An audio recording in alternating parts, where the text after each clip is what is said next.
This is the Bleav in Pro Wrestling podcast. Here's Rick Ucchino and SP3 on the Bleav Podcast Network.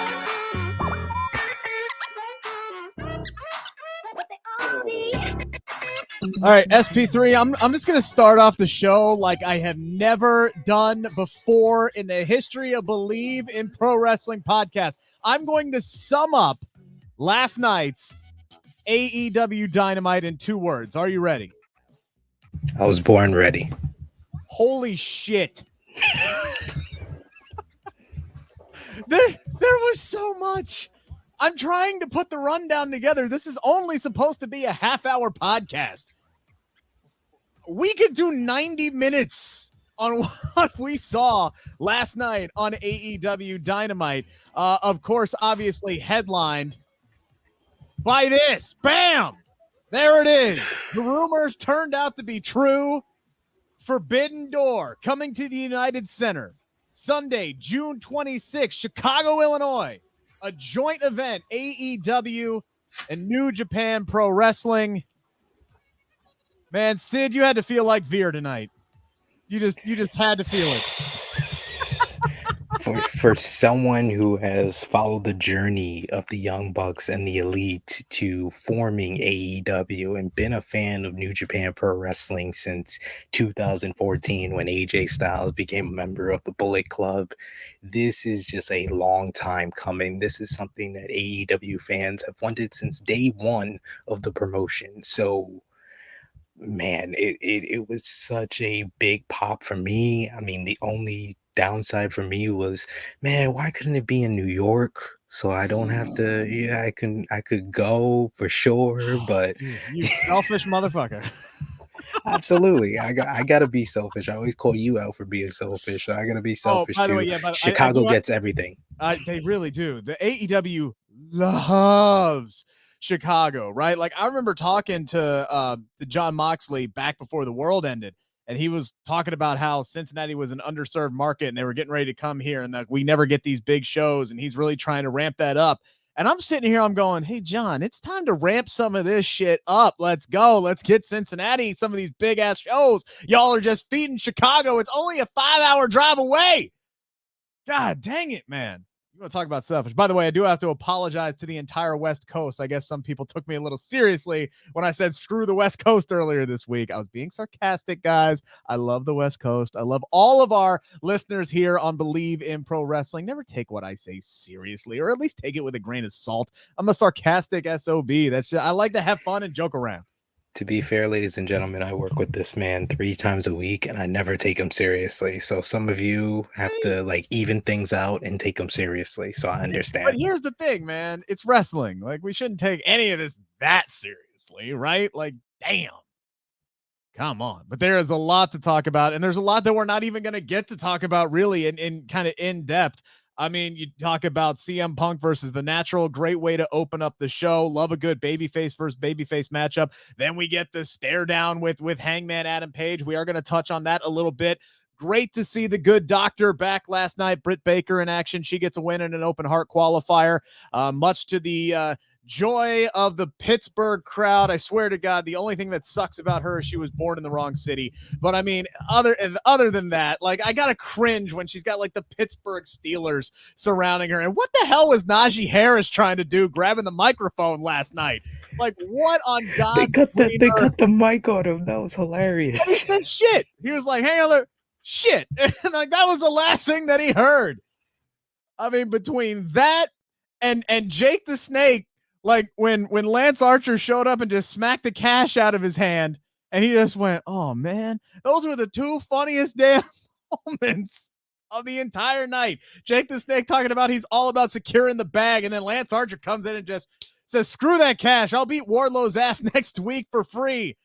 Jake just looked like a guy who just watched his dog get kicked.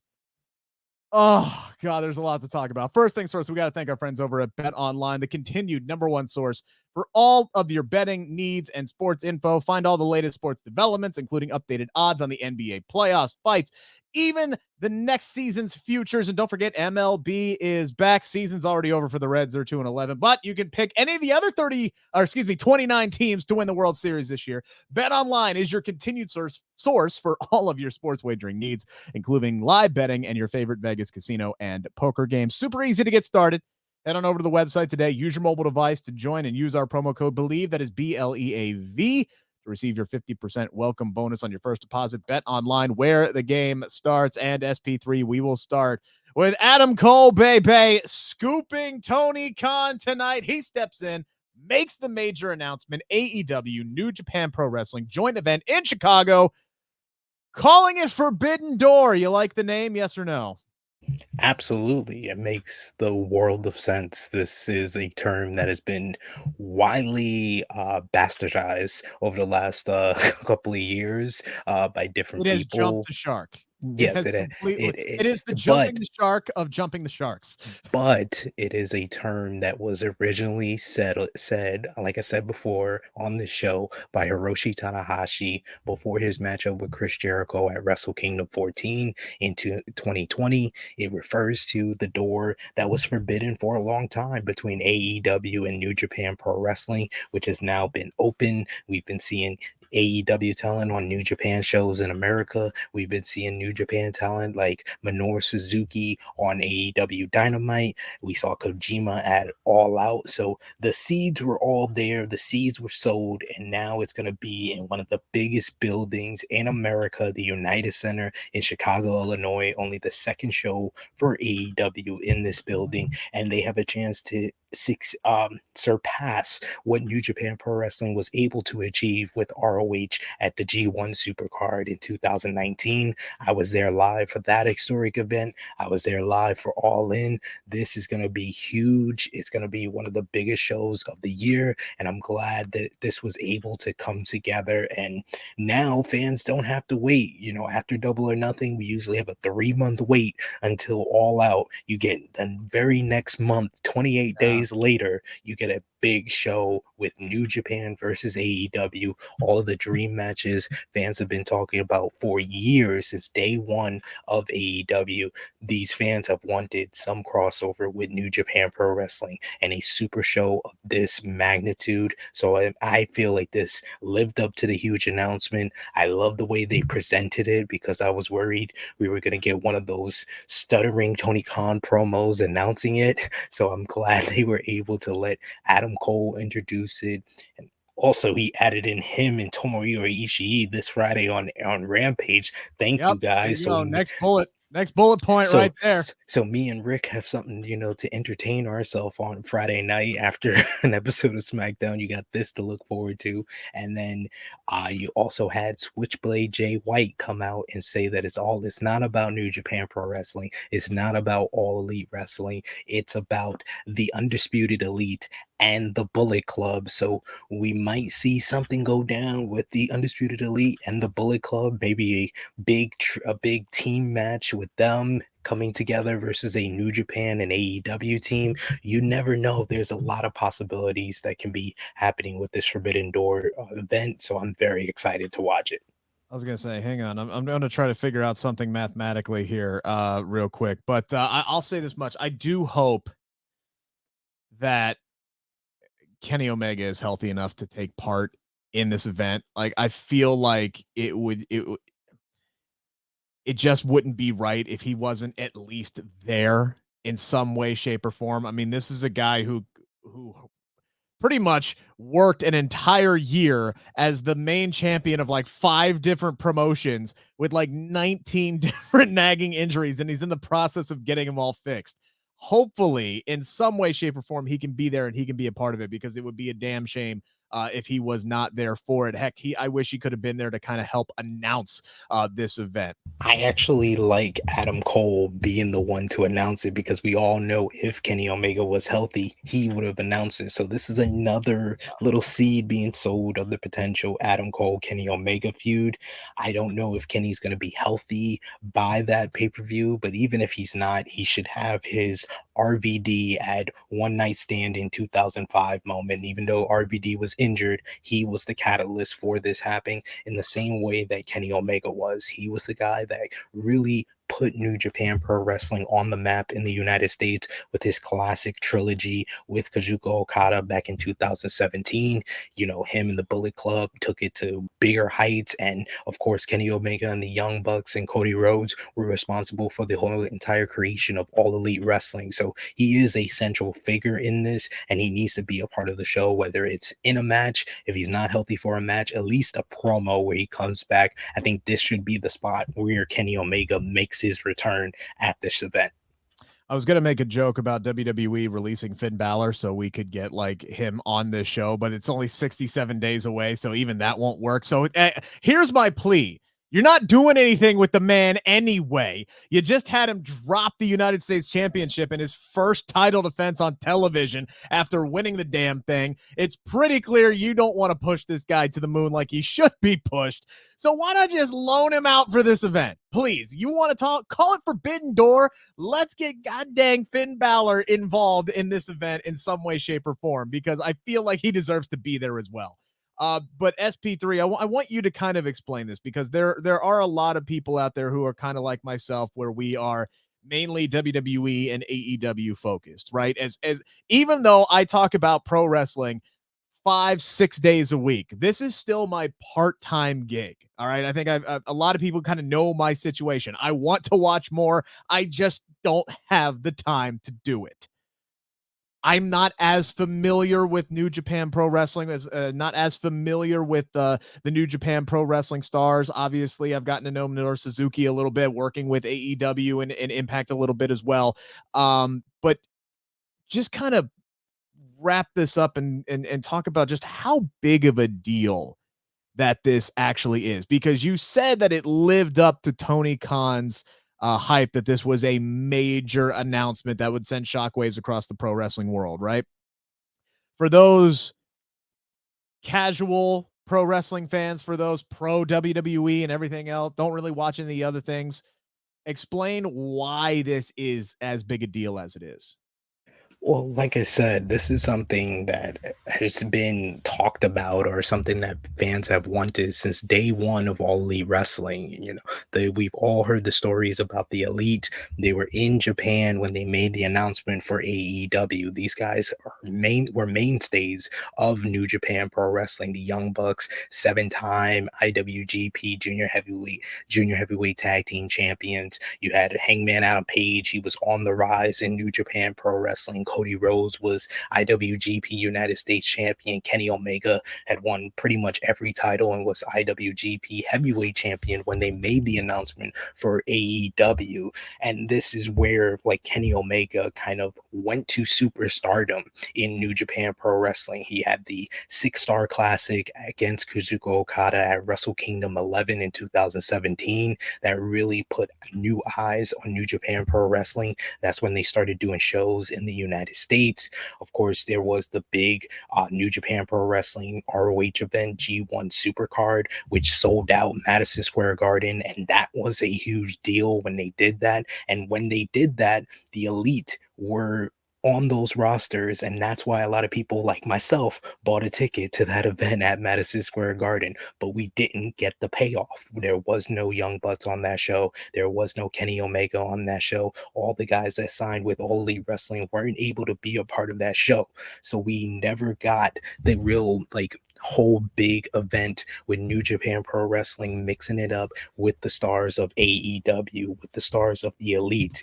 And this is like the basically 3 years or 4 years of buildup are heading to this show, and we get to see big time matches, and the possibilities are endless with the roster that AEW has assembled. And if you don't know New Japan Pro Wrestling, You need to, because they have some of the best wrestlers in the world. If you hear a lot of people, we've shouted out before, people we talked about on Tuesday's show, Seth Rollins. I would love to say he's one of the best wrestlers in the world, but the reason why I can't say that, and the reason why I can name 10 wrestlers that are better than Seth Rollins is New Japan Pro Wrestling, because they have Will Ospreay, who's bell to bell, probably the most versatile performer in the business today. You got Kazuchika Okada, who's the best big match performer, 720 days as IWGP Heavyweight Champion. Hiroshi Tanahashi, who took New Japan when it was a nothing company and not a lot of people were watching it, and took it to prominence and is a bona fide living legend, 8-time IWGP Heavyweight Champion. You got Tomohiro Ishii, who you're going to see on Friday, who's one of the hardest hitters in the game today. Minoru Suzuki, who's charismatic, the murder grandpa, and one of the most physical guys in the business today. Then you got guys like Hiromu Takahashi, who's insane, who's basically, if you want to hear his equivalent, he's the Japanese version of Darby Allin. If you saw what Darby Allin did on Dynamite in the coffin match, Hiromu Takahashi does that on just a basic Tuesday on a house show in New Japan Pro Wrestling, because he's insane as well. Tetsuya Naito, who's just so charismatic and like a Japanese version of Orange Cassidy, but can wrestle like an Adam Cole.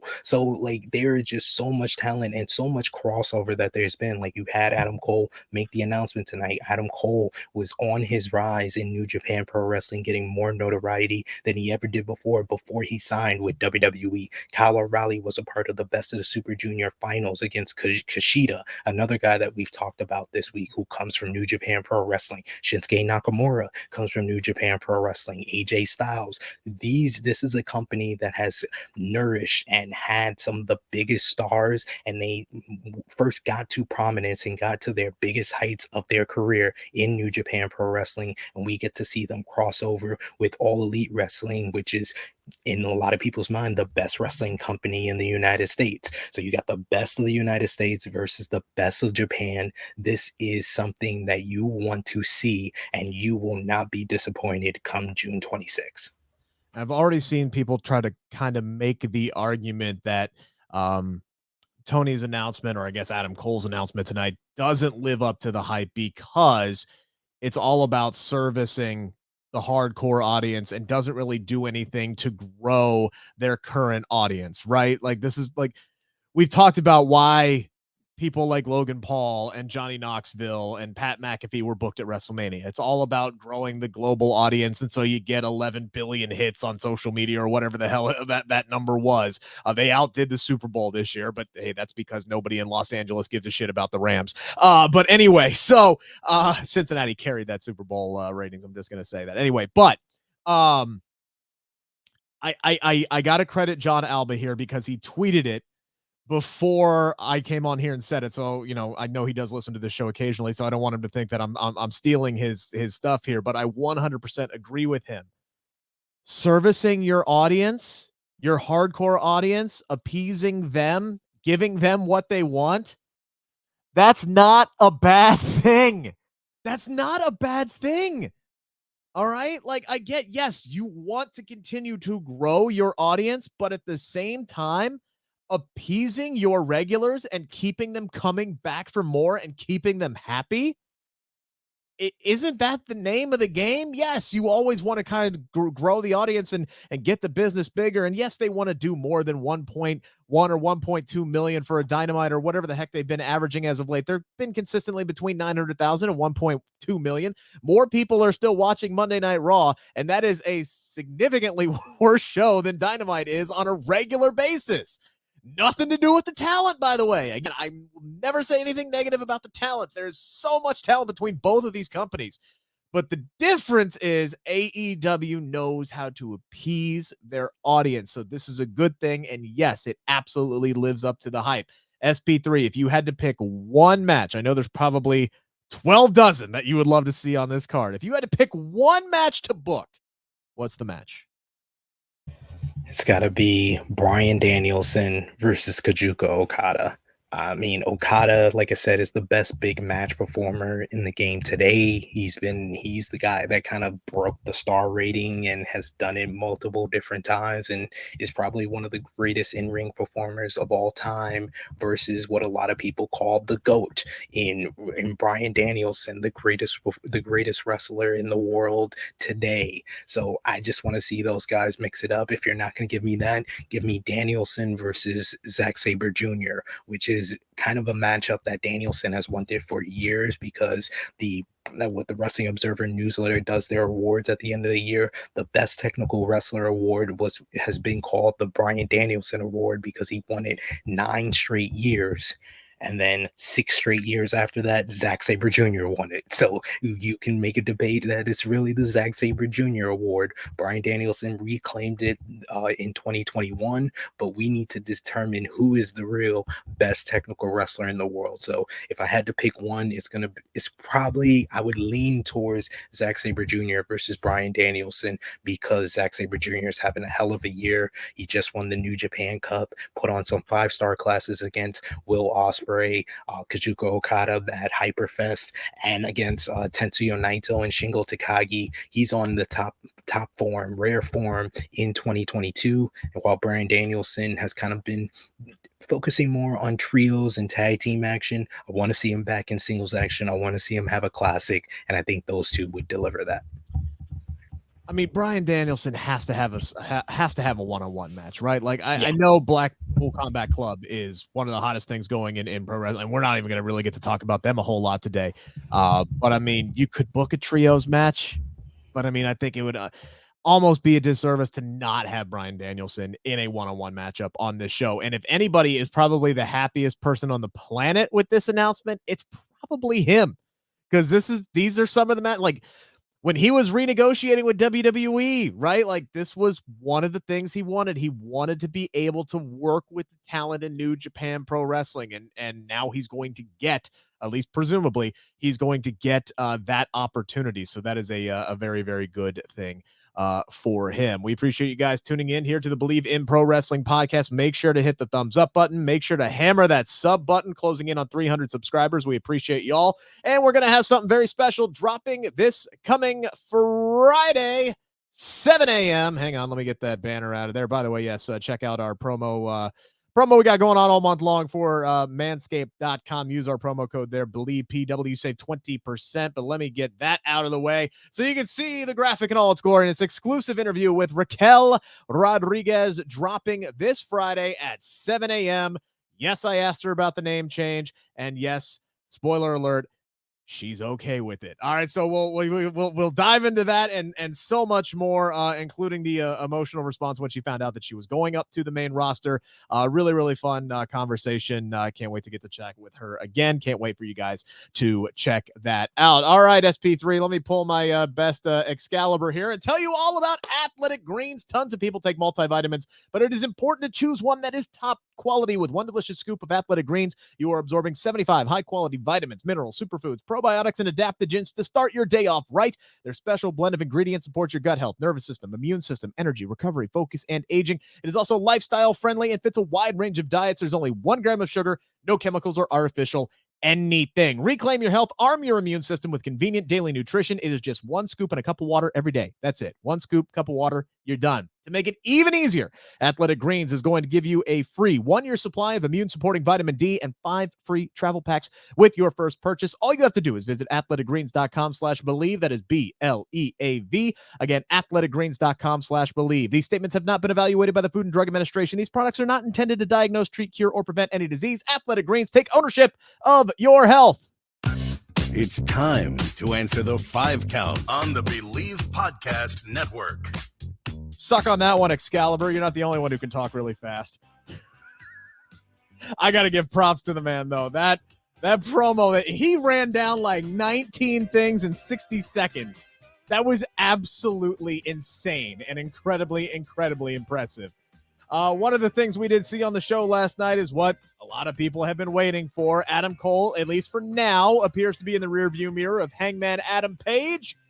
So after CM Punk bested the Natural on the opener tonight, we finally got the stare down between CM Punk and Hangman Adam Page. By the way, JR, it's the discount double check, my man. I don't know what you called it, but you called it the wrong thing. Just, I love you to death. It's the discount double check. Anyway, so we know CM Punk has made it quite clear he's coming after the belt. Hangman knows it. They have this stare down.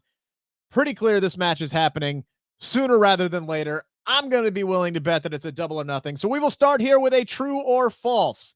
SP3, this has been building for months now at this point. Ever since CM Punk came back, he has been building his way up piece by piece, domino by domino, to get this shot for the AEW World Championship. True or false, CM Punk should beat Hangman Adam Page for the AEW Championship at Double or Nothing. True. CM Punk is arguably the biggest star in AEW. He's the guy that kind of is the star power, while AEW has kind of gone. Like you said, they average between 900 to 1.2 million every single week on Dynamite. A year ago, they were averaging between 700 to 800,000 right before NXT, moved to Tuesday night, and then they saw even a bigger bump. But before then, that was the reason why they have increased year over year is CM Punk's name value. He's got the star power. He's one of their biggest stars in the company. He's been building up to this. He's now 17-1, and every single week they start off the show with CM Punk because it's going to be a hot crowd, and they're always going to respond to CM Punk. I think that this has the makings of one of their best main events because of the way they've intricately kind of built this up with this odyssey of sorts of CM Punk versus different competitors, whether it's Penta El Zero Myrtle or Dax Harwood, or even last night with Dustin Rhodes. It's all been different type of matches as well, and I love the storytelling that CM Punk has provided. And with someone like Hangman Adam Page, who's on the run of his whole career, every single matchup that he's had for the AEW World Championship has delivered. It's been a great match, and I think he's gonna have that same thing with CM Punk. And CM Punk just feels like the right guy for him to lose the title to, because this is a different type of Hangman. A year ago, Hangman Adam Page would not have come out and confronted CM Punk and stared him down after weeks of Punk setting his sights on the title. He's got the confidence. He's very confident about him. So I really don't know who should play the heel or the heelish role now. Like, I know I said before that Punk can always say that, he can credit Hangman for the run that he's been on, but he had to do it with a bottle in his hand, and CM Punk never had to do it that way. But I can also see Hangman Adam Page saying that CM Punk, you're old man Punk now. You're not the same CM Punk that you were in 2011, 2012. You're slower. You've been, on a bum leg since you missed the top rope Hurricane Rana. Like, he's been carrying a botch he has used for storytelling in 2 different matches now, ladies and gentlemen. He's a damn genius. He is brilliant in the ring, and I think that him and Page will deliver at Double or Nothing, which is already their highest grossing event that they've ever done. They've already exceeded $1 million for the live gate. 13,000 people are going to be in attendance. I can't wait for this match, but yes, CM Punk should beat Hangman Adam Page, because CM Punk is just going to be a transitional champion, because the real champion comes in his hometown of Chicago later in All Out, when MJF beats him for it later this year. See, and that was the thing, man. You talk about Chicago, and that's my question with this Forbidden Door now also taking place in Chicago. Is this going to be strictly AEW versus New Japan Pro Wrestling, or are we going to get strict solo New Japan and AEW matches? Because I think if you have an opportunity to put the championship on CM Punk in Chicago, I think you probably should do that. Yeah, right?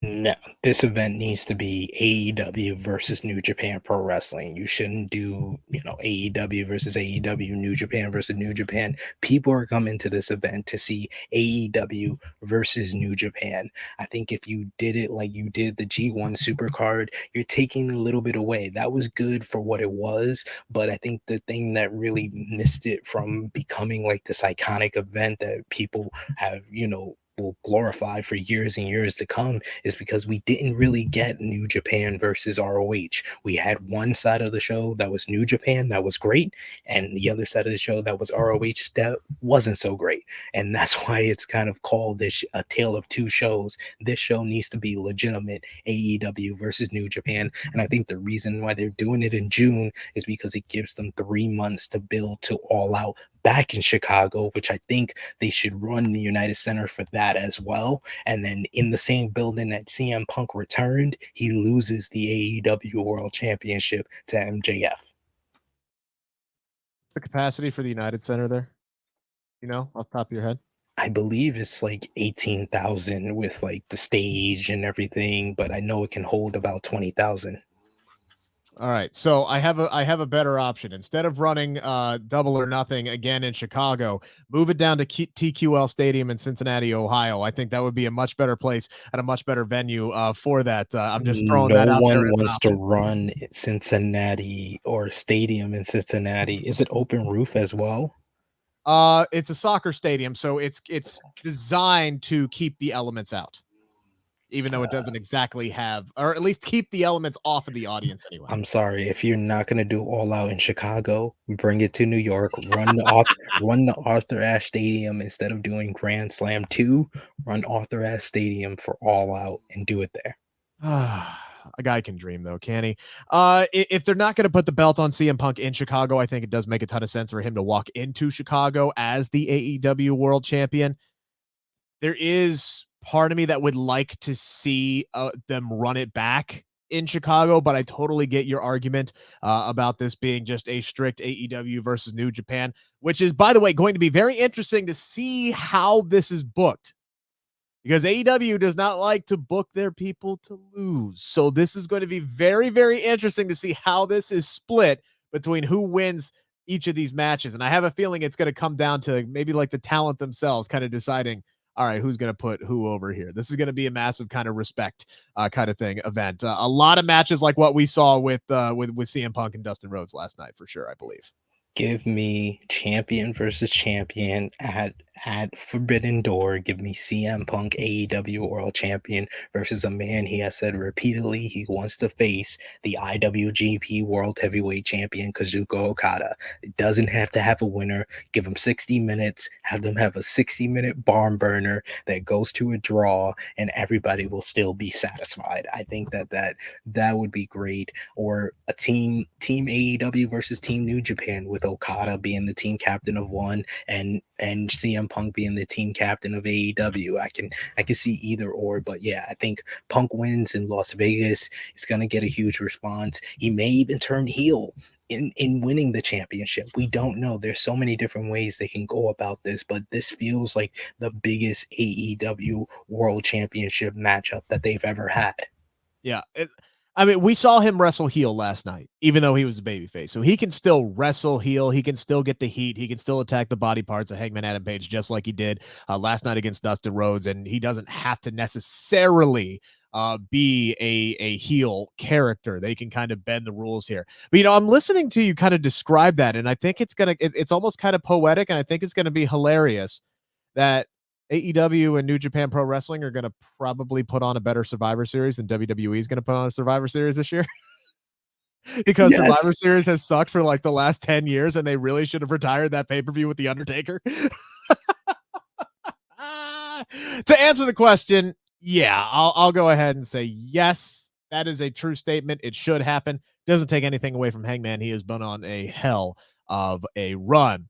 I don't really have a question here. This is only the second time that I've ever done this. I'm just going to start this off by the exact same way I started off the show. Holy shit balls. Cash, Dax, FTR, one-on-one, first time, last time, according to Dax on Twitter. Owen Hart qualifying match. Tony Khan, you evil genius son of a bitch.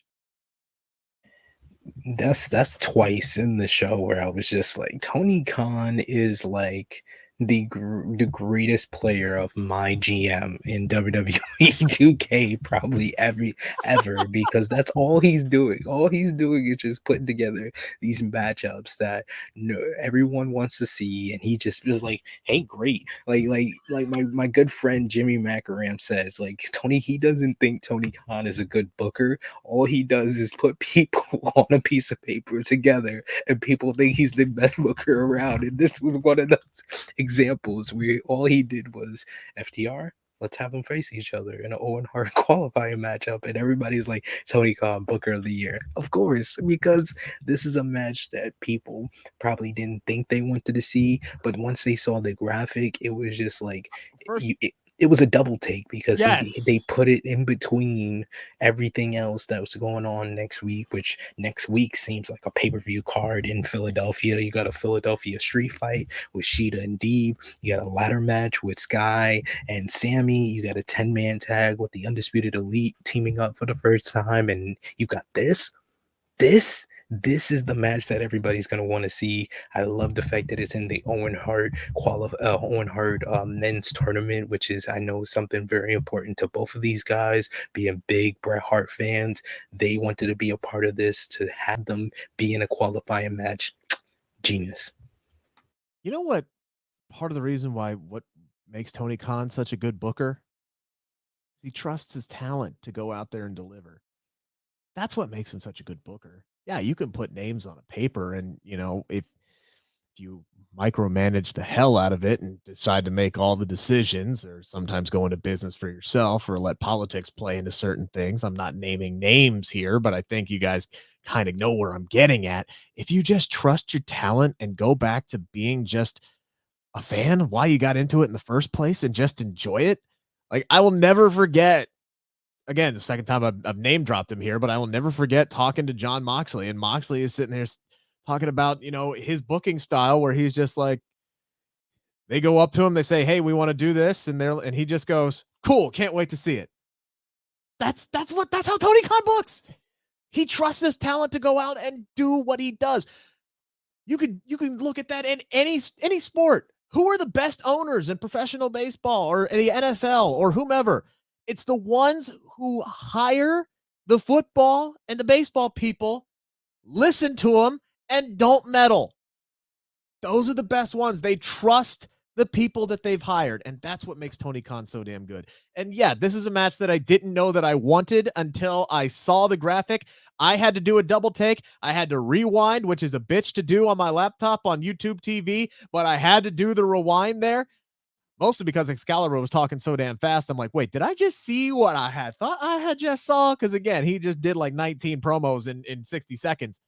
But They literally had to repeat it at them during the at the end, coffin match, because he yeah. was like, Excalibur himself said, I got a little carried away here." So let me once again say, the Undisputed Elite is versing. We got the ladder match, and yes, Dax Harwood versus Cash Wheeler, because there had to be at least 100 tweets of people just saying, how quick did they gloss over the fact you buried the lead of Cash versus Dax? FTR battling it out after they've had some of the best tag team matches people have ever seen this year, Yeah. against the Briscoes at Supercard of Honor, against the Young Bucks on AEW Dynamite a few weeks ago. They've had great matches against Moxley and Punk earlier this year, and now we get this. Oh, I don't even care who wins. the FTR is wrapped up tag team of the year like in April. They've wrapped it up already. Happy 420, everybody. Well, I guess now it's 421. But anyway, I don't even care who wins. I don't give a shit. I don't care who wins this match. If I had to bet, I'd say Dax. If I had to bet, I think Dax wins this one. Yeah, I would want Dax to win. We all win. Someone who did not win last night was Andrade. Shocker. He lost another big match. And, he's one of these guys who came in that everybody was very, very excited about. Guy who was honestly misused, underutilized, whatever Jesus, I can't even say it. Whatever word you want to use to describe how poorly he was booked in WWE, right? They're all accurate. They're all accurate. he comes over to AEW and everybody's really excited because they're like, all right, now we're going to finally get to see what Andrade has got in him. And he's kind of been lost in the shuffle a lot. And anytime they have a chance to really kind of pull the trigger with Andrade, they don't do it. He had the whole thing with Chavo. That kind of just really ended up going nowhere. He ended up losing a match because he got hit with an iPad, like really, like an iPad knocked him out. And now he's lost this feud. Presumably, this was the blow off match last night. By the way, Sting is an absolute insane human being. He's at it again, jumping off barriers last night. This was a really, really good match. And again, Andrade, though, comes out on the losing end of this. So I know there are people who are anxiously awaiting when we're going to see Andrade booked to the superstar potential that he is. SP3, do you see that future in AEW where Andrade is booked as a top level guy in the company? I mean, Andrade has been booked as an important guy in the company over the last like this year. I mean, he's had 2 main event matches with Darby Allin, who's a ratings draw. They just had the whole big blow off. He's the leader of his own stable. The booking for him has been improved over what it started. When he first started out, I would say no, I didn't see it because they put him with Vicky Guerrero, that didn't work. They put him with Chavo Guerrero, that was cut short. But now, since he's been able to talk on his own, since he's taken over the HFO and made it the Andrade family office, since he started this whole feud with Darby Allin, he's done very well, and it's been a very entertaining feud that has gave us a whole bunch of wild brawls, including that coffin match last night. I think that the only misstep that they've made for him in the past like 6 months is pretty much not putting the TNT championship on him. Yes. I think if Andrade would have won the TNT title in that three-way with Darby and Sammy, I think you wouldn't have anybody asking the question. And I think that I do see a future with Andrade being a top level guy, more than I do for someone like Malachi Black. I think this question is better served for Malachi Black, who's currently feuding with Fuego del Sol, than it is for Andrade. I think people who are looking at Andrade losing a coffin match after he's already beaten Darby in a one-on-one matchup. He did beat Darby. Yep. Yeah, he's already beaten Darby. He's already gotten big wins over some of their name talent. So I think that you're kind of getting out of your own head or making a big deal about one loss. I think that we should wait for the follow-up to this. What he does next will really determine where he's at. I think that this question, like I said, is better served for someone like Malachi Black, who's been here for almost a year and he's feuding with Fuego del Sol. Yeah, I think there are a few other guys that you could ask this question about as well, but I do see Andrade's name again. A lot of my show prep is done on social media. I like to see where you guys are at and what you guys are talking about. So feel free to follow us on Twitter, hit us up at Rick Ucchino, at True Heel SP3. And I do see a lot of people talking about Andrade's booking, and I have for a while here. And I think this is just one of those things where patience is the name of the game. I really do. Yes, Andrade came over and it was a big deal and everybody was really excited. But then, damn, man, like Tony Khan wasn't expecting the myriad of talent to just fall into his lap after. Tony Khan has got so much talent to book. The man bought a second company. Patience is the name of the game. Yes, I absolutely see a future. The talent is too good to deny forever. But I mean, also, I guess that it kind of, what is your definition of top level guy? Do I see him booked as AEW World Champion? That's really, really hard to say because they have a list a mile long of dudes who are already overdue for winning that championship. And we haven't seen anybody have a transitional run yet. Every AEW World Champion is getting 150 days plus. So yeah, if CM Punk is next, and then you're talking about, well, is MJF next after that? Okay, well, is Bryan Danielson's turn after that? Oh, when are we going to get our first ever two-time AEW World Champion? What about what happens when Kenny Omega comes back? Oh, hey, when is Darby Allin going to get it? When is Jungle Boy going to get it? When is any of the other young up-and-coming talent? How about a guy like Wardlow? The list is long, man. I know there are people like myself who are hoping Miro wins that title one of these days. It's a good problem to have. It's still a problem. Patience is the name of the game. One thing that I have been waiting very, very patiently for, because I know he was injured when he signed with AEW, I have been patiently waiting the in-ring debut in AEW of Danhausen, and like it was meant to be, right? You have the leader of the hookers in SP3, his boy Hook, challenged to a fight last night by my boy Danhausen, and it is going down. I don't think there is a question who wins this match, SP3, but how you booking it? How you booking it? That should say how you're booking it, not who you're booking to win, because we know who's winning this damn match. It's gonna be Hook. Hook is gonna dominate Danhausen. Danhausen might get a hope spot here and there because, man, he was over like Rover in Pittsburgh. It was really a competition of who got the louder pop, and I wouldn't really argue with you if you thought Danhausen did, because once he got in the ring, and especially when he challenged Hook, he got a huge response from that Pittsburgh crowd. But that Pittsburgh crowd also loved them some Hook. They responded to his entrance, responded to his absolute murking of Anthony Henry and the Red Rum. This was a great little segment that didn't even take 3 minutes. It didn't even take 3 minutes to do a squash match. They still were progressing the whole Hook versus Tony Nese rivalry that they started last week. At the same time, they're going towards the Hook versus Danhausen match, and I think that this is a good role for Danhausen, a good introduction for him. He's in a similar position that Orange Cassidy was when he first debuted in AEW, where he's a comedy figure. He's probably not going to win his first matchup, but he's going to at least need like a hope spot and a little comeback to have the fans rally behind him to show us that he's more than just a one-note joke. And I think, but in the end, it's going to be Red Rum. He's going to be another victory for Hook. 8-0. The hookers are out. Hookers stand up. Come on.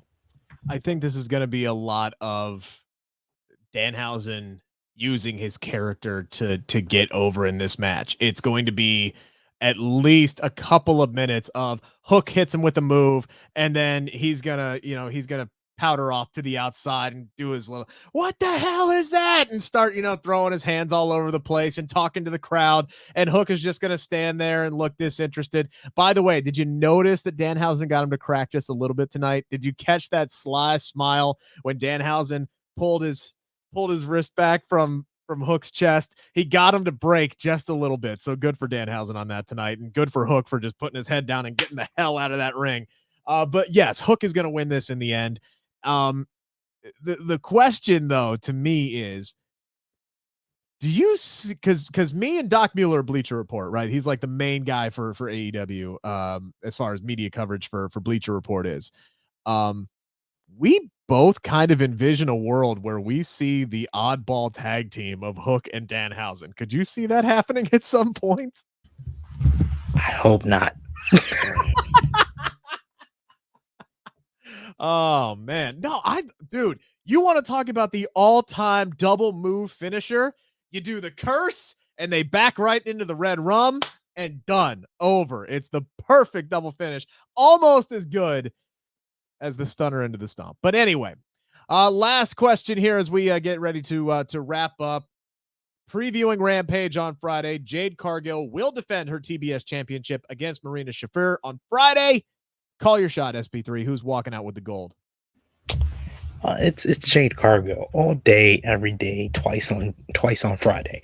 Jade Cargill is gonna win the baddie section. It feels like we have our official all-female group in AEW with the baddie section with Jade Cargill, Red Velvet, and Kira Hogan. I wish we would have saw some type of lead up or some conversation to acknowledge the history between Red Velvet and Jade Cargill before we got there. But nonetheless, we got videos on TikTok. That's all we needed. Yeah, we got the video on TikTok.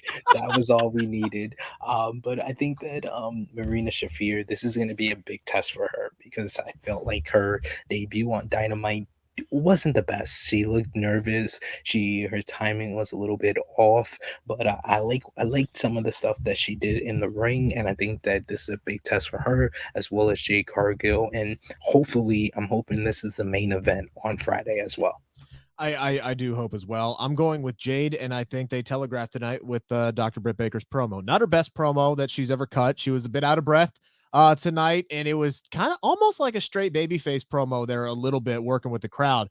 But she did kind of talk down the rest of the women's division, and she brought up Jade Cargill at the end there, which tells me that's a future feud, right? Like, I think that is a future TBS title feud. So that means that, to me, Jade Cargill will be winning over Marina on Friday, and sooner rather than later, we are getting Jade Cargill and Dr. Britt Baker for the TBS Championship. I'm not saying that Good Doctor is going to win that belt off of Jade Cargill, but I mean, that would be a major, like, benchmark win for Jade Cargill by beating Britt Baker, who is still the no disrespect to Thunder Rosa, but still like the crown so far in the women's division. Thunder Rosa's got a good shot. I'm interested to see who she's going to be defending that title against coming up next. But regardless, that is going to be a good win. And by the way, one thing that was really nice to see was actually Dr. Baker winning a match without getting help. Damn, that was actually really, really good to see. She was straight playing the babyface with the Pittsburgh crowd. So it's going to be interesting to see if she is going to be a babyface moving forward, because I think that's something they could have done a while ago with her. I think this Owen Hart tournament will be the end of her being a heel, but I think that one of our chat people on True Hill, he mentioned it. D.M.D versus Tony Storm should be the finals of this Owen Hart tournament. That would be really, really good. I'm going to try it one last time. Adjective. There we go. I said it right that time. Fourth time's the damn charm. Jesus, I need to get some sleep. We appreciate you guys listening to all 50 minutes of this half-hour podcast. Again, make sure to check out my conversation with Raquel Rodriguez coming up this Friday at 7 a.m. You're not going to want to miss that. That will be available ahead of SmackDown. And then we get that major Rampage card. And then SP3 and I will be back to talk about everything that happens over the weekend, 7 a.m. Monday morning. Enjoy your Thursday. Enjoy your Friday. Enjoy pro wrestling. Everything is great right now. Thank you for listening to the Bleav in Pro Wrestling podcast, brought to you by Bet Online.